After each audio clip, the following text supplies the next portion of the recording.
chosen one. There is a fatal mistake that people make when they encounter a true chosen one. They look at your profound empathy. They look at how deeply you care, how quickly you forgive, and how much light you bring into a room. They see your soft heart and they label you an earth angel. And they are absolutely right. You are. But here is where they made their catastrophic miscalculation. They forgot that in every ancient text, in every spiritual doctrine, and in the fundamental architecture of the unseen realm, angels are the ones who go to war. I need you to stop scrolling, plant your feet firmly on the ground, and listen to this message. The universe has perfectly timed this video to intercept your feed today, because you have recently had to tap into a side of yourself that terrifies the people around you. And honestly, it might have even terrified you.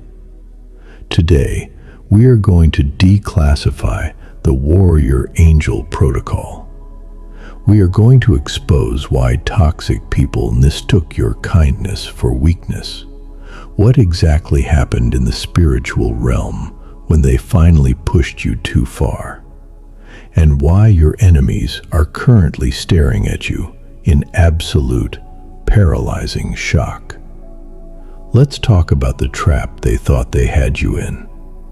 Toxic people, manipulators, and narcissists have a very twisted definition of love.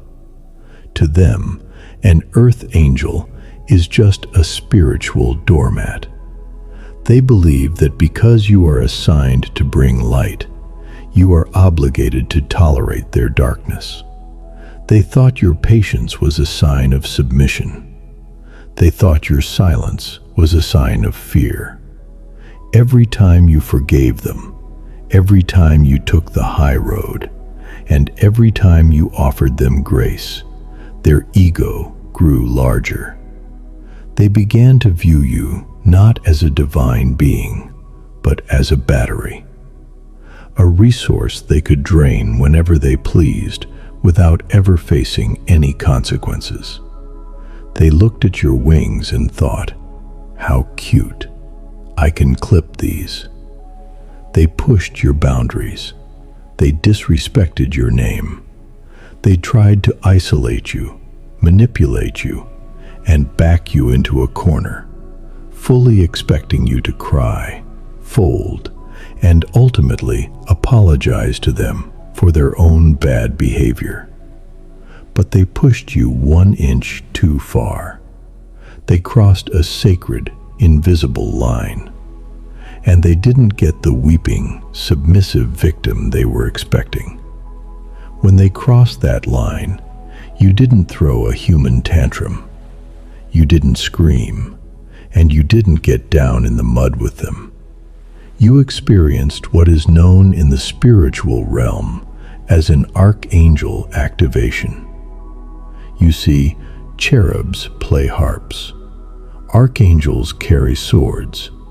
And when the safety of a chosen one's soul is threatened by a demonic or toxic entity, the Holy Spirit does not instruct you to sing them a lullaby. The Holy Spirit instructs you to draw your weapon. I want you to remember the exact moment it happened. You felt a massive, cold, heavy shift inside your chest. The empathy you usually feel for this person instantly evaporated. The desire to fix them disappeared.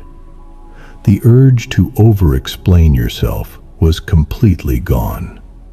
Instead, your spine straightened, your eyes locked in, and a terrifying, righteous authority took over your body. You didn't fight them with petty insults. You fought them with absolute, razor-sharp truth. You looked them dead in the eyes and set a boundary so firm, so heavy, and so immovable that it literally shook suck the oxygen out of the room. You swung the sword of truth, and you severed the energetic cord they had attached to your life. And the moment that blade came down, the color completely drained from their face. You need to understand why your enemies are in a state of sheer panic right now. They are realizing that they brought a butter knife to a spiritual gunfight. They are looking at you and realizing that the same angel who was willing to heal their wounds is also the warrior who is fully authorized to completely dismantle their matrix. This is the dual nature of a chosen one that breaks the minds of toxic people. They cannot comprehend how someone so loving can suddenly become so unreachable.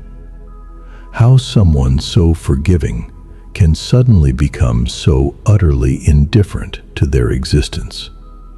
To a manipulator, your withdrawn energy feels like a physical blow. They are currently scrambling, trying to figure out how to get the sweet version of you back. They might try to guilt trip you, saying things like, "I thought you were supposed to be the bigger person," or "You've changed. You used to be so nice." Let me translate that for you. What they are actually saying is, "I am terrified that I can no longer control you, so I am going to try and shame you back into submission." Do not fall for it. Your righteous anger was not a sin. Your fierce boundary was not a flaw. Jesus himself flipped tables when the temple was being disrespected. Your soul is a temple, and you simply flipped the table on the people who were trying to turn it into a marketplace for their toxic drama. When an earth angel goes to war, the battle is fought and won in the unseen realm before the physical evidence even appears. You are not fighting flesh and blood. You are fighting the chaotic, unhealed, and dark attachments that reside within these people.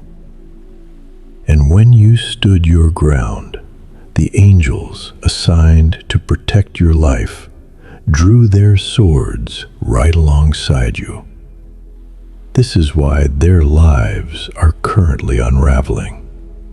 Without your light to shield them, without your energy to prop them up, their own karma is coming for them at blinding speed. The protection plan they enjoyed simply by being in your proximity has been officially canceled. They are now facing the spiritual consequences of trying to destroy a child of the Creator. You don't need to lift another finger. The war is over, and you won simply by refusing to surrender your peace. As you stand amidst the quiet aftermath of this spiritual battle, wiping the dust off your armor, I have two very specific divine directives for you. Rule number 1, never apologize for the sword. The world will try to convince you that being spiritual means being passive. That is a lie designed by the dark to keep the light defenseless. You were given a sword for a reason. Empathy without boundaries is just self-destruction. Kindness without a spine is just an invitation for abuse. You are allowed to be a masterpiece, and a masterpiece in arms at the exact same time. Do not ever let a toxic person make you feel guilty for protecting the sacred assignment on your life. Put the sword back in its sheath, but keep it on your hip. Rule number 2, wash the armor and rest. Spiritual warfare is incredibly exhausting. Tapping into that warrior frequency requires a massive amount of energetic calories. If you have been feeling physically drained, completely depleted, or emotionally hollow over the last few days, it is because you just fought off a massive spiritual attack. Give yourself permission to rest. You do not need to be productive right now. You need to hydrate, you need to sleep, and you need to let your nervous system recalibrate to this new, higher, fiercely protected altitude. The battle is won. Now you must allow your body to recover from the adrenaline. They thought they were playing with a fragile little earth angel. They thought they could break your halo and steal your light. Instead, they woke up the warrior. They met the general. And they will never, ever make the mistake of underestimating you again.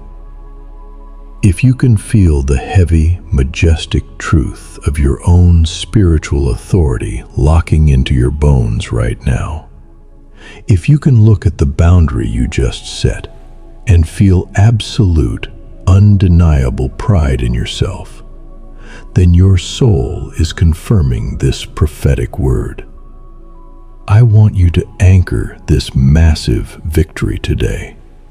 Hit the subscribe button and join the most fierce, deeply loving, and highly protected family of cycle breakers on the internet. We carry light, but we also carry swords. Go down to the comments right now. Take a deep, sovereign breath. Adjust your armor and type this exact declaration into the universe. I am an earth angel. I protect my peace, and my boundaries are unbreakable. Keep walking forward, warrior. The battlefield is clear. I will see you in the next one.